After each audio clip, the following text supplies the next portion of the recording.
As áreas selvagens do planeta Terra são espetaculares.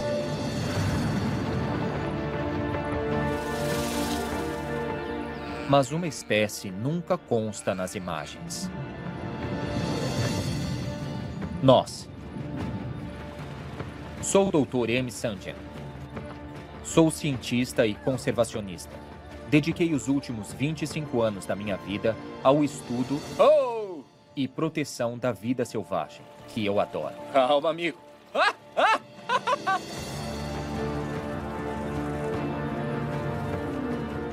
Agora, minha missão é contar uma história inédita. O que achamos ser selvagem, na verdade, com o passar do tempo, foi formado pelo homem.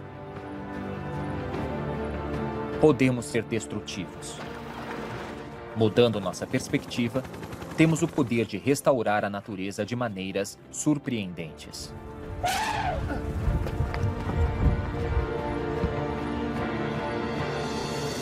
Pelo mundo, as planícies são os principais pontos de encontro dos mamíferos da Terra. É inacreditável. Mas pessoas também moram aqui, em grande quantidade. E hoje, as planícies estão entre os lugares mais ameaçados do mundo. Na minha jornada, conhecerei visionários que estão revertendo essa tendência. Através de suas parcerias inspiradoras com os animais, eles trazem a saúde de volta para as planícies. Incrível, né?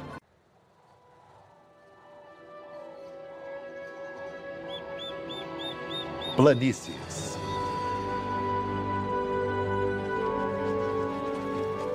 Você não encontrará tantas concentrações de grandes mamíferos lutando pela sobrevivência em nenhum lugar do planeta. Só aqui, nas planícies da África. Com exceção dos humanos, é difícil imaginar outro animal que cause mais impacto do que o elefante. Os elefantes já conseguiram migrar por toda a África.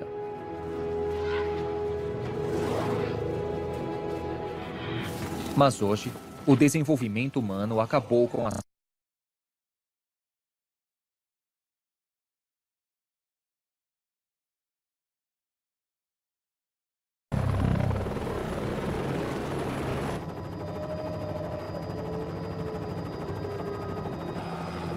Reserva Macalali, África do Sul. Na reserva abaixo do meu helicóptero, os administradores da vida selvagem estão rastreando elefantes.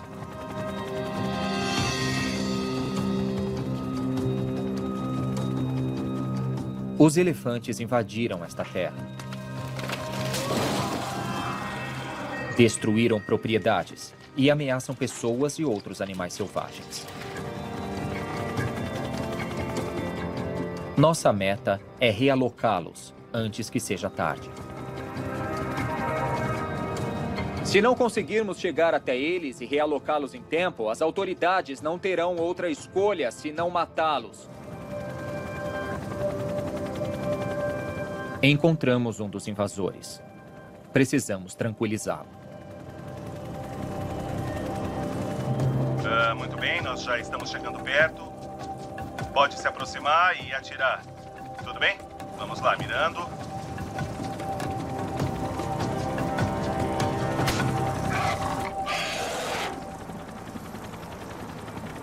Me confirma se deu certo. Deu.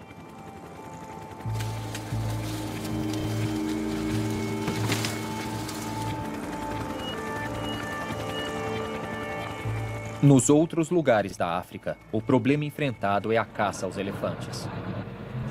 Mas no sul da África, eles têm o problema oposto. Muitos elefantes e pouca terra. O coração do problema está em países como a África do Sul hoje. O habitat disponível para os animais já está todo ocupado. Os parques e reservas sul-africanos têm cerca de 20 mil elefantes. Os administradores acham que já são muitos. Este elefante tem sorte, pois há uma reserva a 161 quilômetros que tem espaço.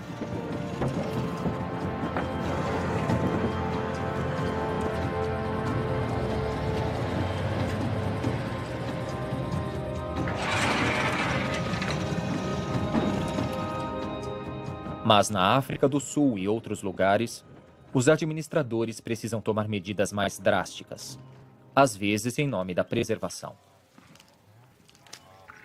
Quando há muitos elefantes reunidos em um ambiente, eles podem destruir a terra severamente. Portanto, se não houver chuvas, o ambiente transforma-se em deserto. Como resultado, todos passam fome, inclusive os elefantes.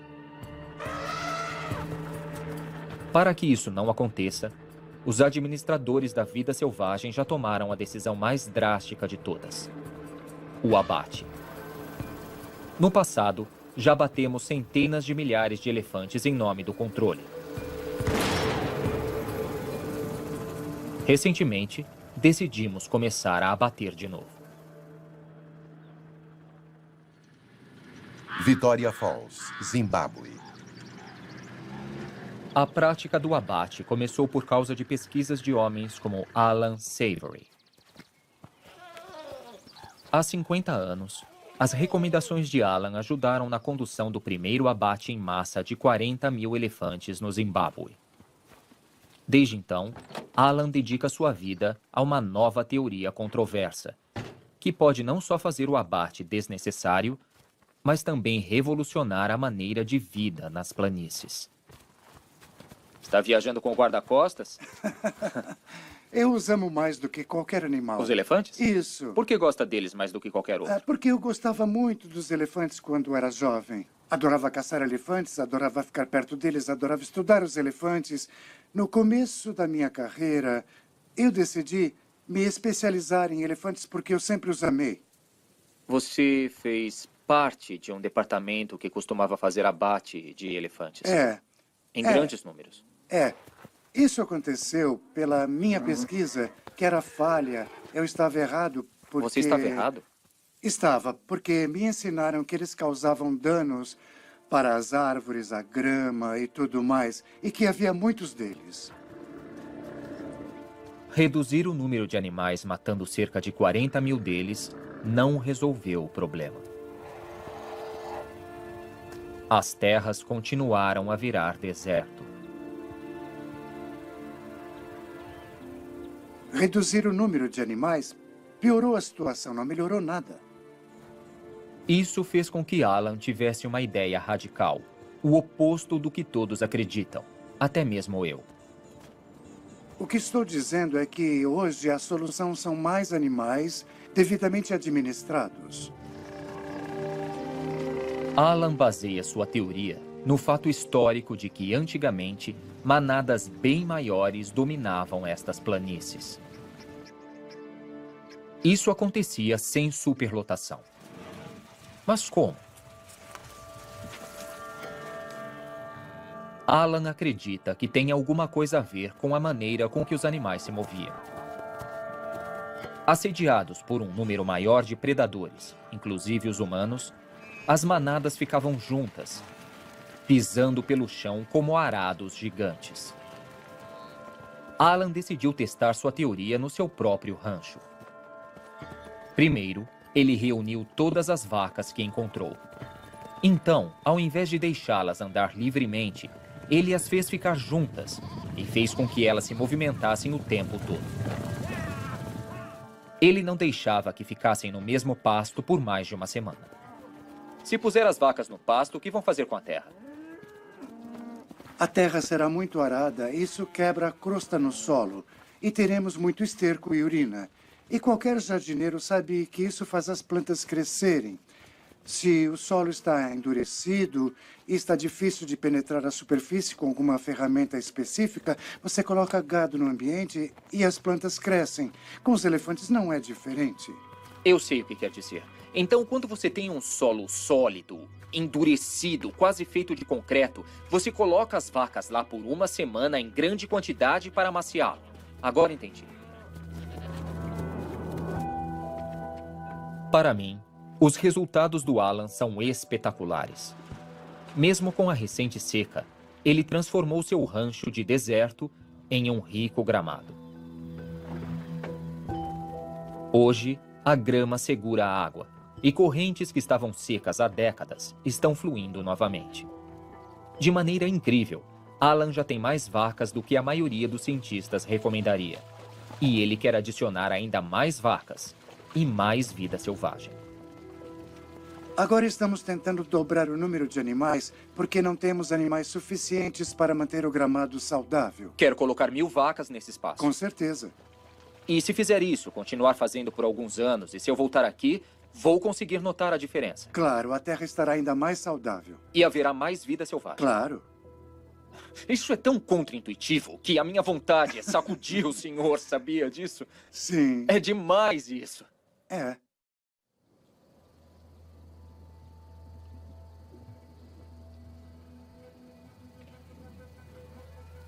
O plano de Alan de aumentar a quantidade de gado e vida selvagem nas planícies é radical. Eles estão tão pequenos. Vacas ou vida selvagem podem não ser o problema, mas eles precisam se comportar como se estivessem sendo perseguidos por um predador perigoso. Se o Alan estiver certo, vamos ter que repensar toda a vida nas planícies.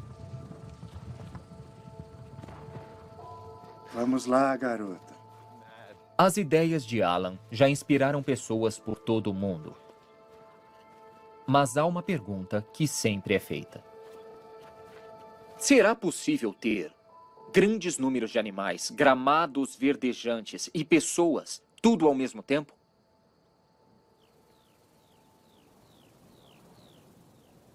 Há muitos anos, essas terras tinham tudo: comunidades prósperas de humanos e vida selvagem abundante. Isso não existe mais. O grande estepe, que vai da Europa até a China, Kalmykia, Rússia. e já foi passagem de grandes exércitos a cavalo de Gengis Khan, já esteve repleto de vida selvagem. De fato, uma espécie viveu lá em números maiores do que os gnus da África. Por incrível que pareça, poucas pessoas ouviram falar deles. O antílope saiga é uma relíquia da Era do Gelo que já caminhou ao lado de mamutes. Seus narizes extraordinários esquentam o ar no inverno e filtram a poeira no verão. Adaptações perfeitas para o ambiente seco. Enquanto migram, comem mais de 100 espécies de plantas.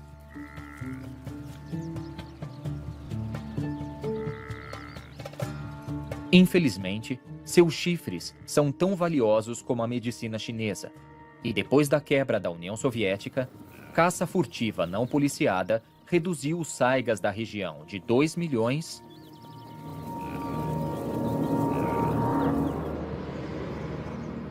para apenas 20 mil. A cientista Lini Qiu espera que sua pesquisa sobre a reprodução do saiga possa ajudar a proteger uma das espécies mais abatidas na Terra. Não há outro mamífero grande sendo dizimado tão rapidamente como o saiga. Atualmente perdemos quase 95% da população em 10 anos. É uma quantidade enorme. De acordo com a teoria de Alan Savory, se o número de saigas for reduzido, não haverá animais suficientes para pastar e arar a terra.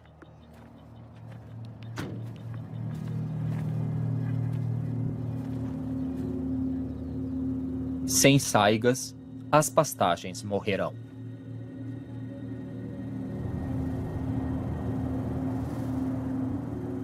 O que é chocante é que nas últimas décadas, 80% de Kalmykia está virando deserto. Há quem diga que é o primeiro deserto na Europa feito pelo homem. Mesmo que hábitos descontrolados de pastejo de ovelhas tenha causado parte da desertificação, a teoria de Savory sugere que os saigas nativos ajudariam a restaurar o equilíbrio nas planícies.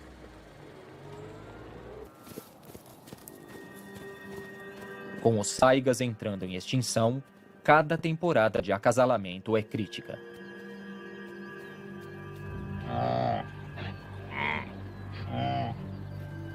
Machos como este se preparam para lutar pelo direito de acasalar.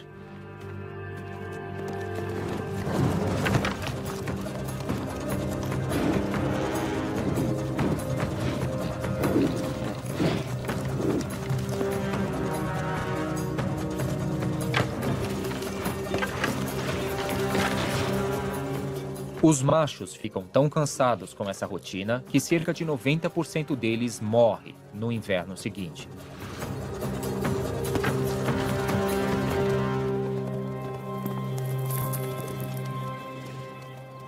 O veterano triunfante quer seus direitos amorosos.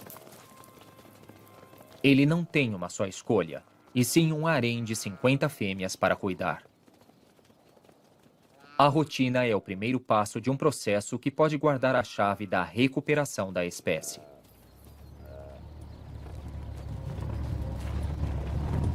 É primavera, e Aline espera encontrar fêmeas grávidas que estão prestes a dar à luz.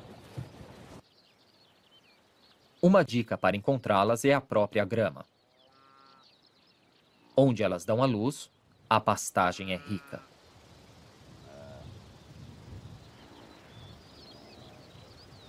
Acho que eu acabei de ver um filhote aqui com a sua mãe já de pé, então a situação é muito boa. Por incrível que pareça, as fêmeas saiga dão à luz aqui com poucos dias de diferença umas das outras. Não temos certeza de como elas conseguem ser tão coordenadas. Mas como estratégia de sobrevivência, é brilhante. Há um limite de quantos filhotes um predador consegue comer em alguns dias.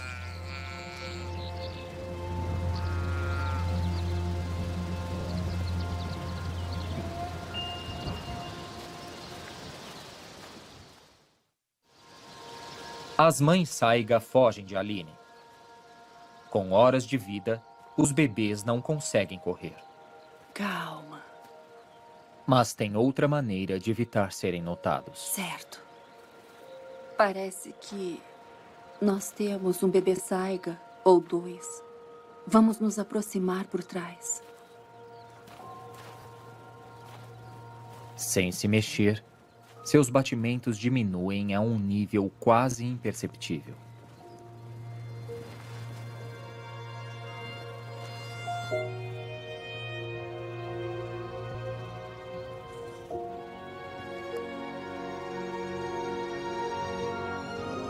Vou pegá-los e dar uma olhada.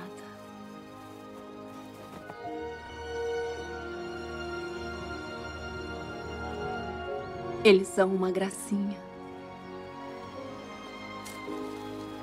Os saigas são únicos porque eles têm gêmeos com muita frequência. A mãe deles deve ter 2 anos ou mais. Então, a sua população pode dobrar em apenas 1 ano. Então, para mim, ver gêmeos aqui me deixa muito feliz. A chance de recuperação para eles. Esta é uma das espécies que estão sendo dizimadas muito rápido. Mas como conseguem se reproduzir em grande velocidade, também podem ter equipes anti-caça percebem o impacto. Com a proteção contra humanos, o grande estepe poderá abrigar novamente grandes números de saiga, e a presença deles poderá ajudar a restaurar as pastagens e trazê-las de volta à vida. Acho que as pessoas, em parceria com os animais, podem ser importantes para o futuro da planície.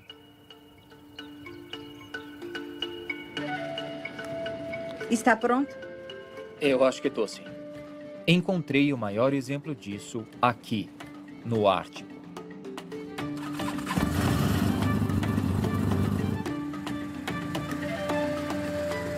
Pelo Canadá, Rússia e norte da Europa, milhões de renas vagueiam nas planícies mais ao norte do planeta, conhecidas como tundra.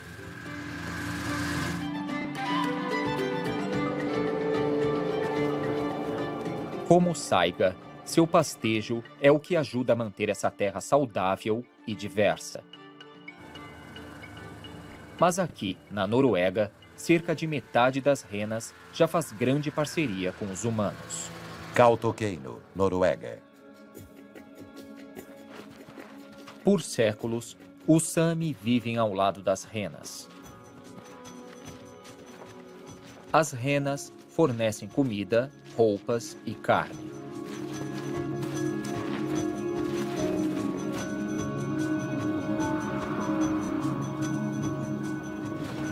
Os Sami não cercam ou alimentam constantemente os animais, então não são domésticos, mas também não são completamente selvagens. May Torrell me trouxe 48 quilômetros para fora da cidade, para as planícies onde seus animais passam o inverno. Os veados sobrevivem aqui procurando por líquenes debaixo da neve. A família de May migra ao lado destes animais há séculos. O clima está perfeito. Você não tá com frio? Não, você está? Eu tô congelando. Quanto acha que tá? Menos o quê? Menos 20. E acha um bom clima? Está bom. Como Saiga, as renas macho lutam tanto para ter o direito de reprodução que ficam cansados e morrem no inverno. Uma solução é castrar alguns dos machos.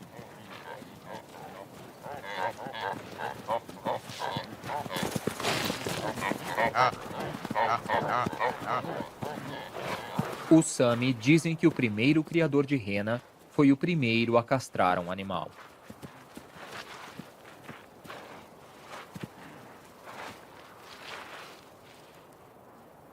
Ele sabe o que vai acontecer? Não, acho que não. Aham. Ele estaria lutando mais se achasse que estava lutando entendi. pela vida. Tenho certeza que vai sobreviver pelo outono na época do acasalamento. Depois, tenho certeza que ele não vai morrer. Entendi. Aqui em Kautokeino, os cientistas estão querendo saber se os métodos tradicionais de castração são melhores do que os métodos modernos. Ele vai usar um método tradicional que está sendo usado de novo.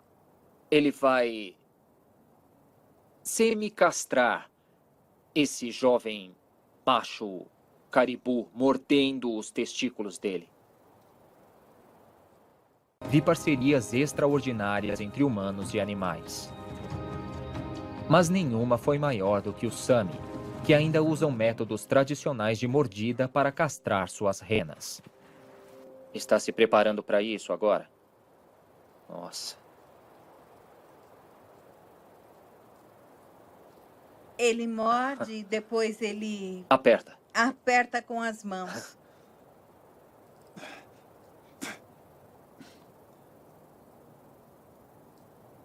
Oh! Uau!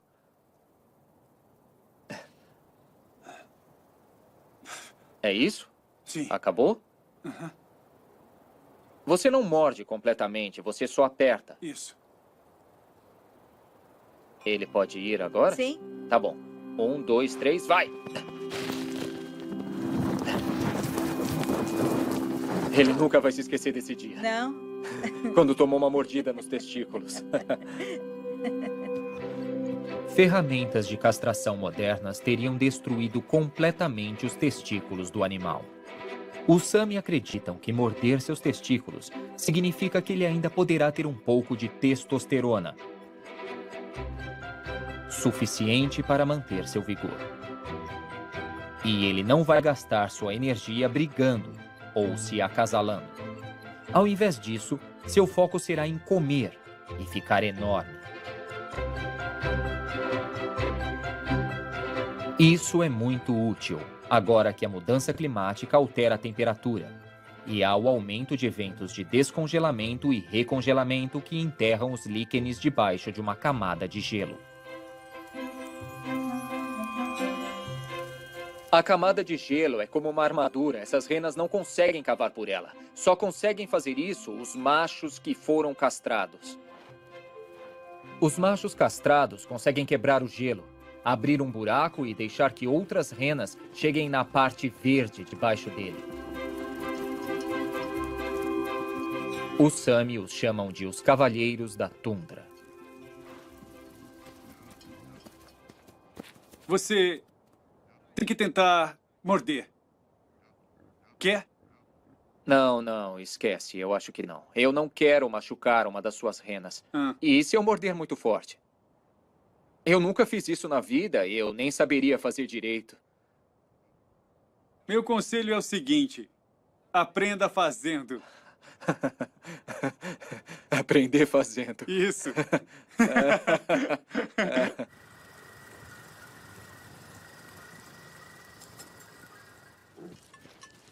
A tundra muito congelada faz a criação de animais domésticos que dependem de humanos para tudo ser muito difícil. É por isso que trabalhar com animais selvagens é a melhor maneira de viver aqui. E eu acho que vai ser mais importante ainda no futuro.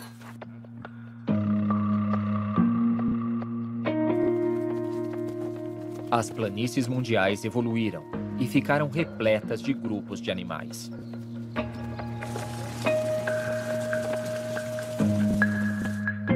Mas muitos países desenvolvidos transformaram suas planícies.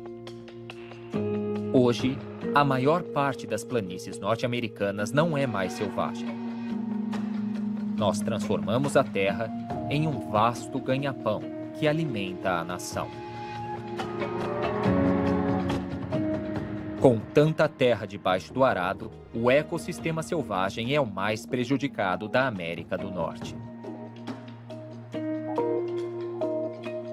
Os grandes grupos de bisões sumiram, e os antílopes que sobraram lutam na hora de migrar.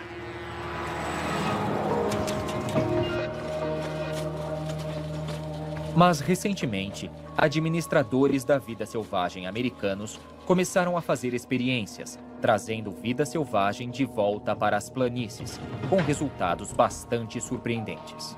Em 1995, os administradores da vida selvagem realocaram lobos no Parque Nacional de Yellowstone.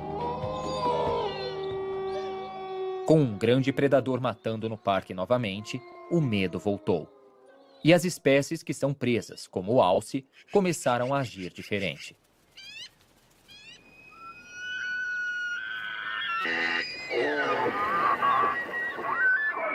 Animais que pastam, como o alce, costumavam ficar tranquilos na beira da água.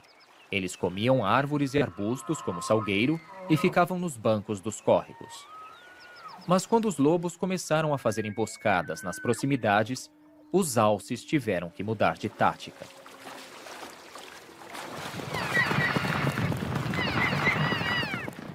Agora eles ficam tempo suficiente para beber água, antes de andar pelo ambiente em grupos.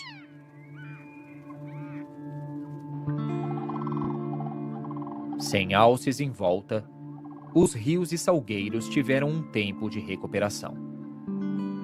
E quando os salgueiros se recuperaram, outros animais também, como os castores. Os castores construíam barragens e, de repente, havia menos erosão nos lagos. Por incrível que pareça, os grupos de alces de Yellowstone cresceram mais saudáveis e fortes. Em parte porque os lobos haviam retornado. Centennial Valley, Montana.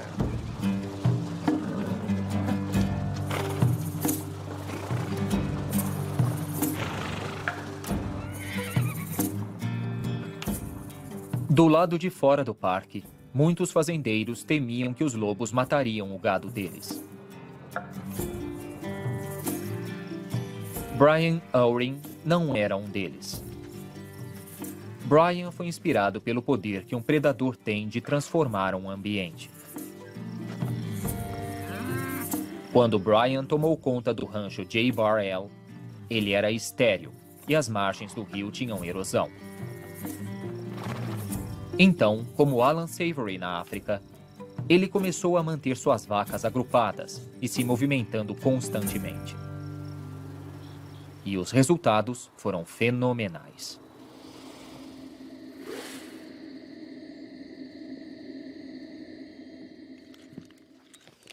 Sempre quis conhecer um cowboy que agisse como um lobo. Você quer ajuda? Quero, por Tá, favor. deixa comigo então. Que manhã incrível.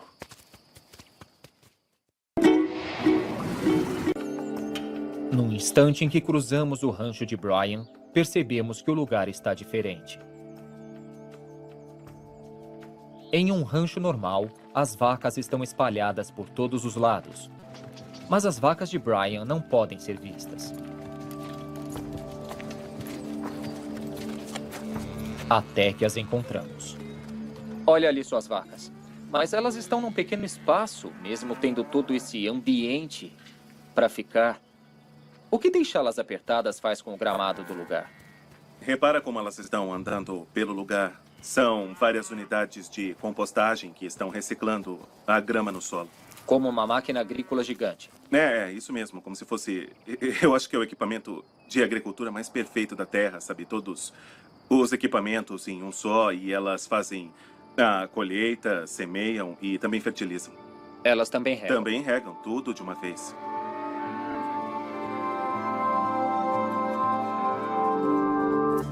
Para onde elas têm que ir? Elas têm que ir para aquela colina, mas Sei. primeiro, o que vamos fazer é deixar que elas se movimentem um pouco. Tá bom.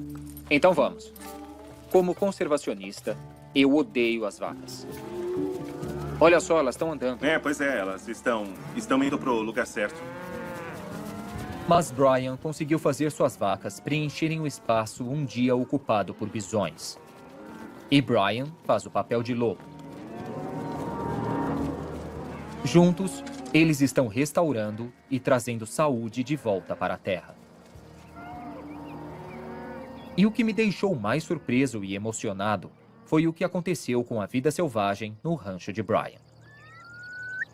Olha só. Pássaros que estão em extinção em outros lugares estão voltando para cá.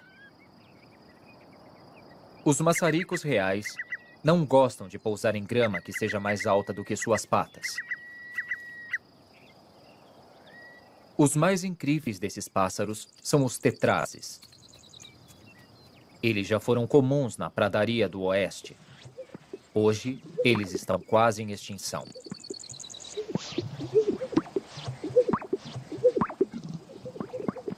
Mas não aqui. Para conseguirem se acasalar de forma correta, os tetrazes precisam de áreas com grama curta. A grama, que neste caso, foi arada pelas vacas de Brian.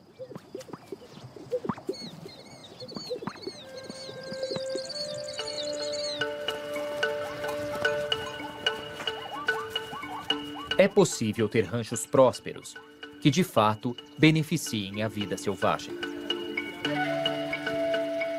E por incrível que pareça, a vida selvagem pode nos beneficiar também.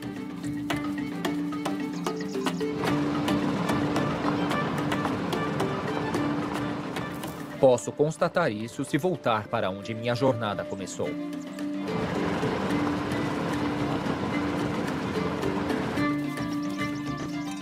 Na África, o Vale do Rift foi um criadouro de gado gigante por 4.000 anos.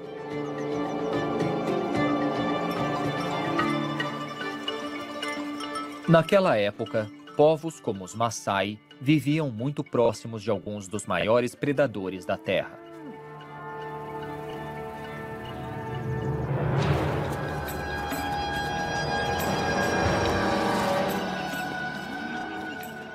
Gado criado ao lado de leões traz riscos óbvios.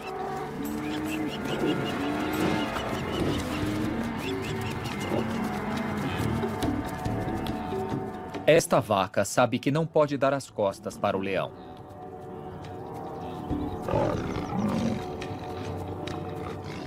Mas a leoa já tem um plano astuto. Ao fingir ter medo, ela faz a vaca cair numa armadilha.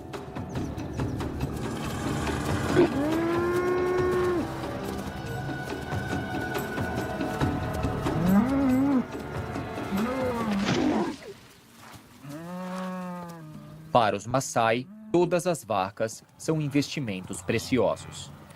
Antigamente, os guerreiros Maasai daqui perseguiriam os leões e os matariam.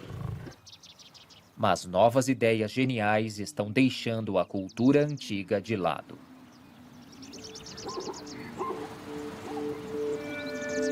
Shonpoli, Quênia.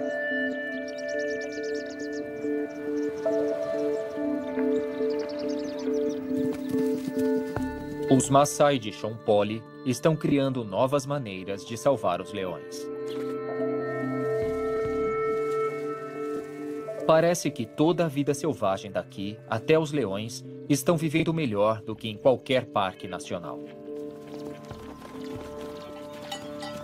Stephen Kamanga passa com seu gado entre zebras e gnus. Diferente de Montana, Stephen não precisa fingir ser um predador para fazer seu gado ficar próximo.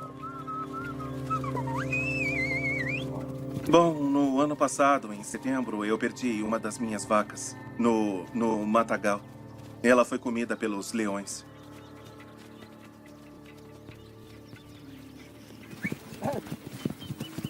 Os Maasai têm uma boa estratégia para viver perto dos leões.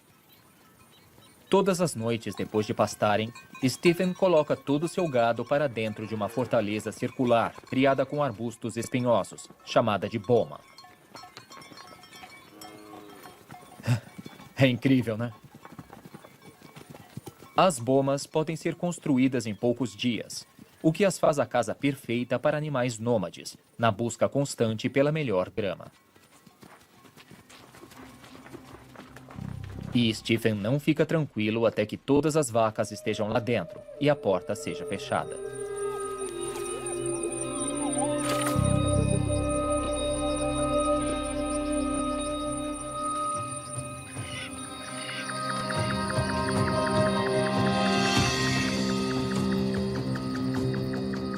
Hoje, os Maasai de Shonpoli têm tecnologia notável para ajudá-los a viver próximos aos leões. Enquanto Stephen dorme perto de suas vacas, seu irmão John sai à caça nas pradarias. A equipe de John já encontrou leões-chave nas pradarias e os marcou com uma coleira transmissora.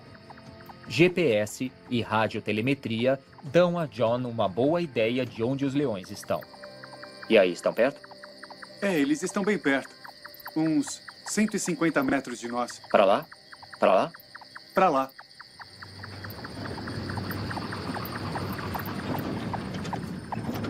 Acompanhando John, eu e a equipe de filmagens temos uma oportunidade incrível de chegar perto dos leões. O motorista tem óculos de visão noturna, então ele consegue ver. Eu não. E como agora nós conseguimos enxergar no escuro, parece que... pelo visto, não tão bem. Podemos chegar até aqui e procurar por leões. Para filmar, trouxemos nossa própria tecnologia revolucionária. Uma câmera térmica. Ela enxerga apenas calor, então muitas criaturas de corpos quentes são destacadas do ambiente mais frio. Agora podemos estudar o comportamento dos leões de uma maneira que antigamente era impossível. Estamos basicamente tentando saber onde o leão está ou acho que conseguimos encontrar.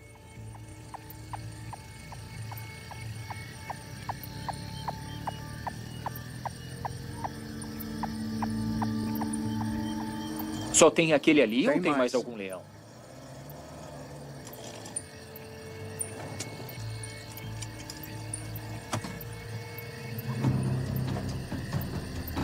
Tem pelo menos 3 leões ali.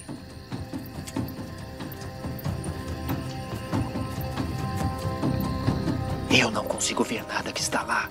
Mas para um leão, a paisagem é bem ampla. Eles têm membranas atrás dos olhos que refletem a luz, mesmo um pequeno feixe, a luz de uma estrela, a luz da lua. Assim, eles conseguem enxergar bem à noite. Melhor do que os animais que estão caçando.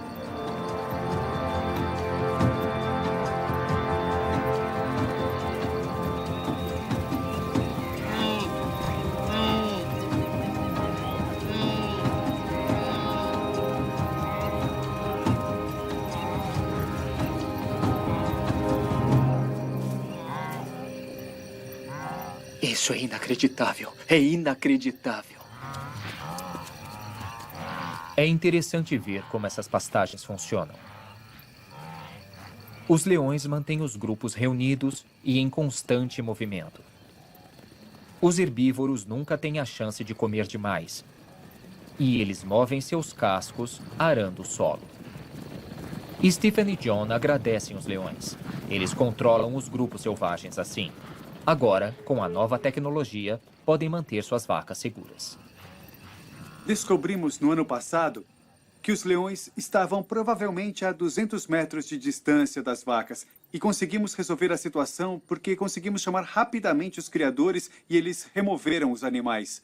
Então, mesmo que a cultura Maasai tenha mais de 1000 anos nesse ambiente, a tecnologia está ajudando muito a vida de vocês. Está nos ajudando a agir mais rápido e entender melhor nosso ecossistema.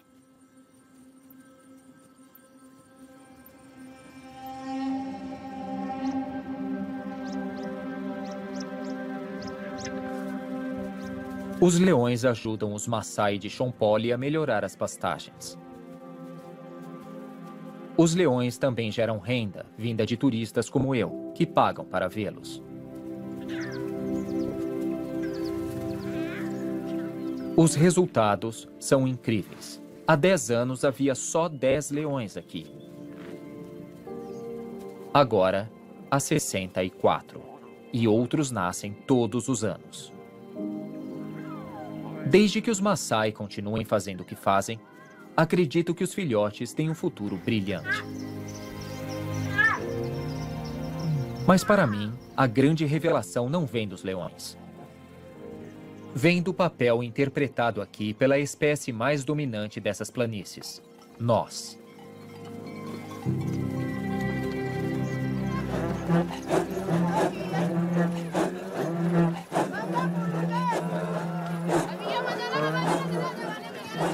Os Maasai de Shonpoli mantiveram tradições que os inspiraram a amar suas vacas e também a amar o ambiente.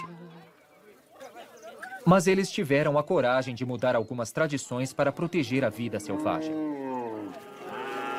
Agora, com toda essa administração, estas pastagens magníficas podem funcionar da mesma forma que o fizeram por milhares de anos. E isso me enche de esperança.